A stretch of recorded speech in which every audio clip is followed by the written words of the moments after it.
Hola, este es el primer vídeo de la unidad didáctica 1 que lleva por título La empresa, el empresario y su entorno, de la asignatura de Economía de la Empresa de segundo de bachillerato.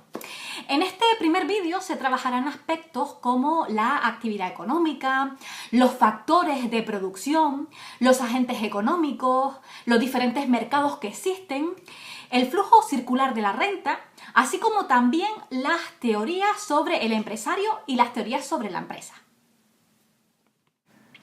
En esta primera diapositiva vamos a hablar de la actividad económica que surge con el fin de superar problemas de la escasez de recursos necesarios para satisfacer las necesidades crecientes en nuestra sociedad.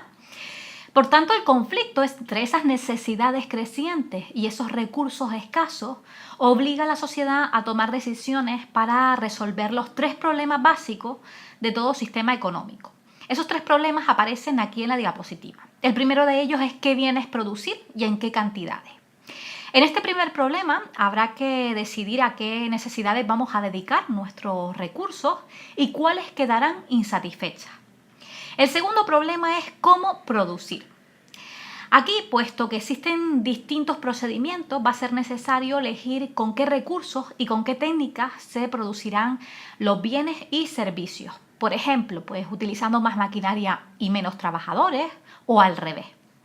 Y el tercer problema es para quién producir. Finalmente, pues se deberá decidir cómo distribuir esos bienes entre aquellos que han contribuido a producirlos.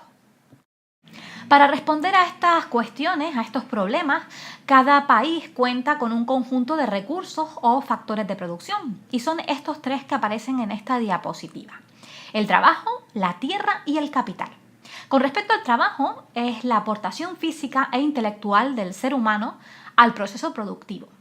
La tierra son los recursos naturales necesarios para producir. Y no solamente estamos hablando de tierra, sino también de mares, árboles, petróleo, minerales, etc.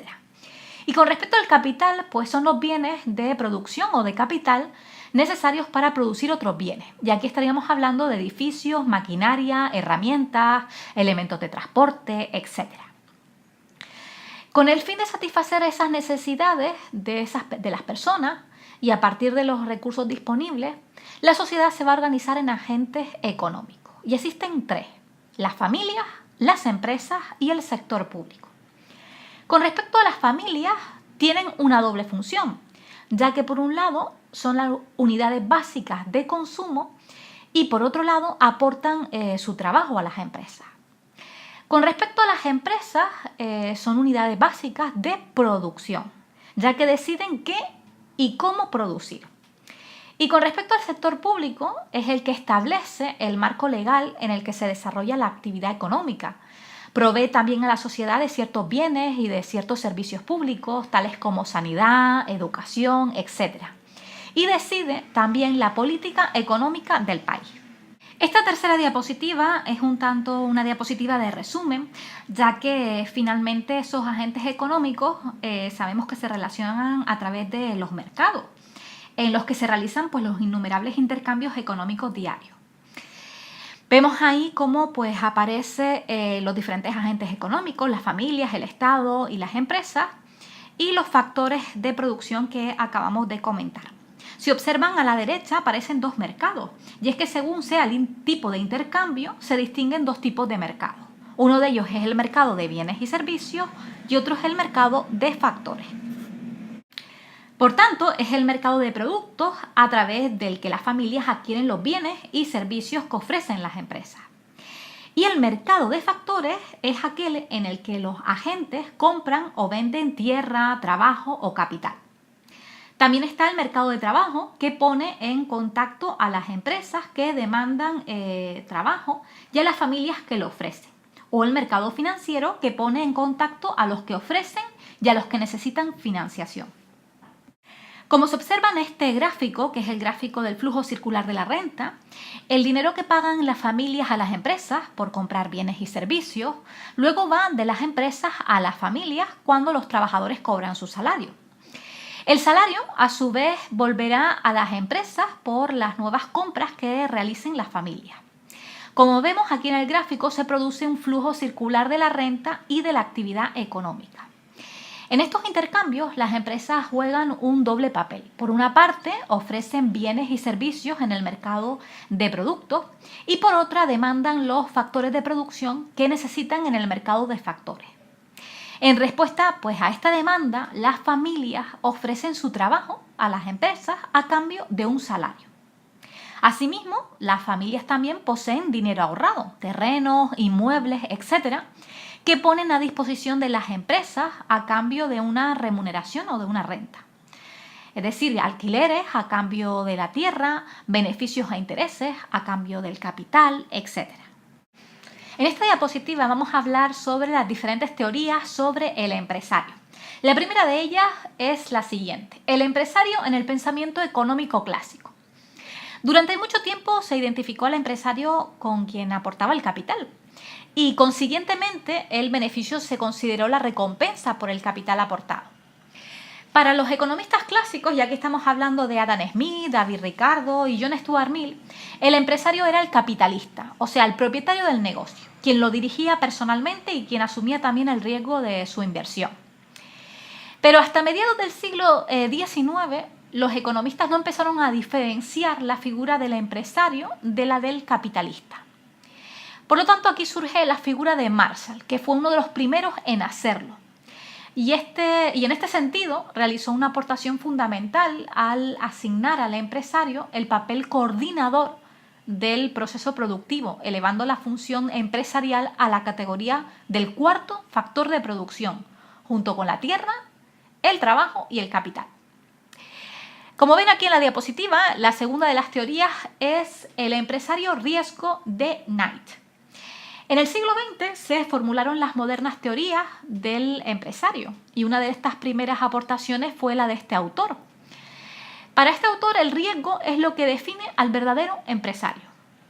La actividad del empresario supone anticipar el pago de los factores productivos, y aquí estamos hablando de salarios, materias primas, etc., a cambio de unos hipotéticos ingresos futuros por las ventas que realice, que claro, va a desconocer, ya que se pueden dar cambios en la demanda que no se puede prever con seguridad.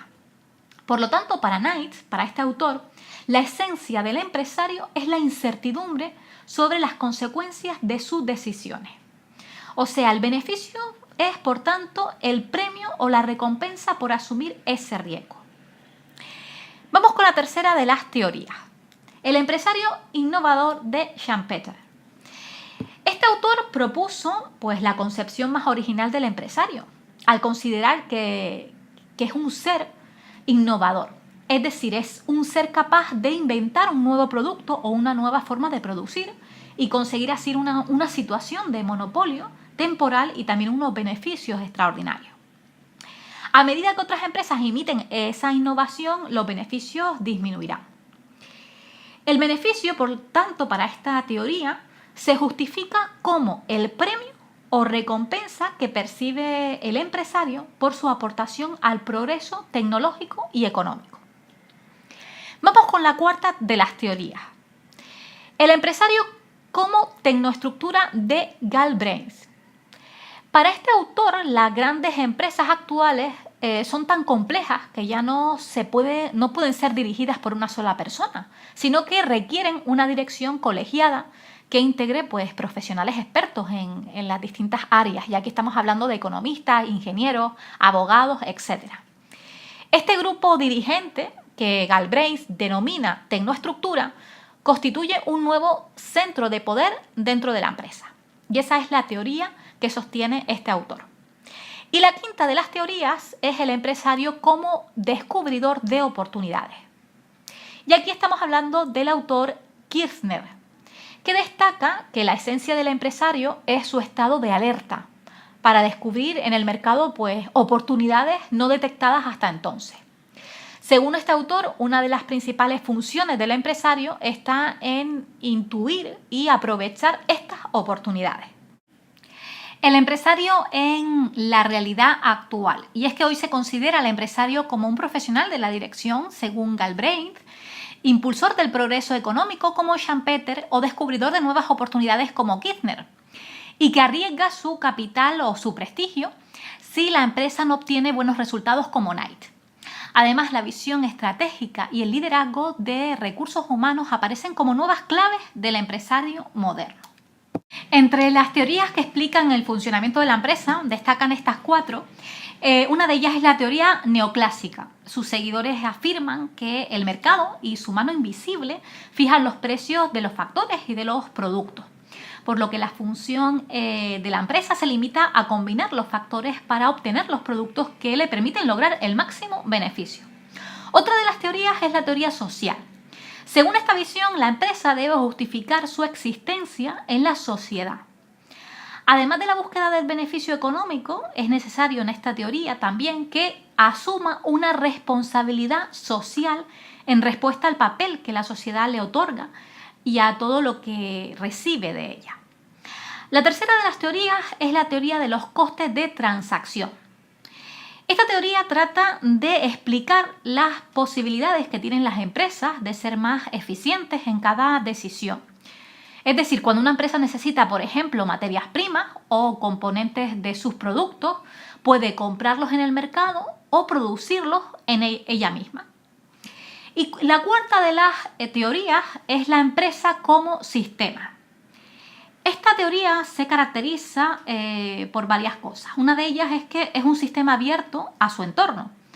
Es un sistema económico, social, etc., en el que influye y del que también recibe influencia. También es una organización en el que el funcionamiento del conjunto es superior a la suma del funcionamiento independiente de las partes.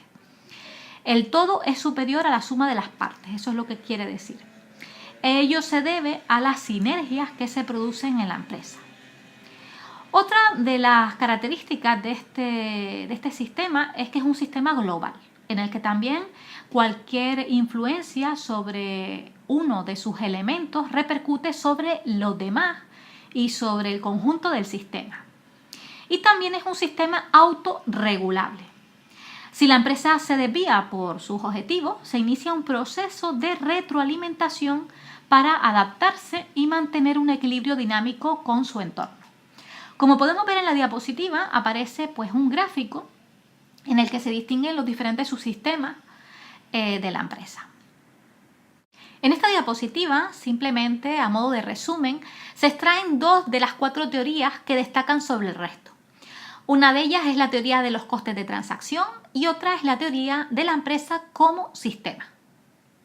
Finalmente, a modo de resumen, te dejo este cuadrante de los tipos de mercados según la competencia, cosas que ya hemos hablado y ya hemos estudiado en cursos anteriores.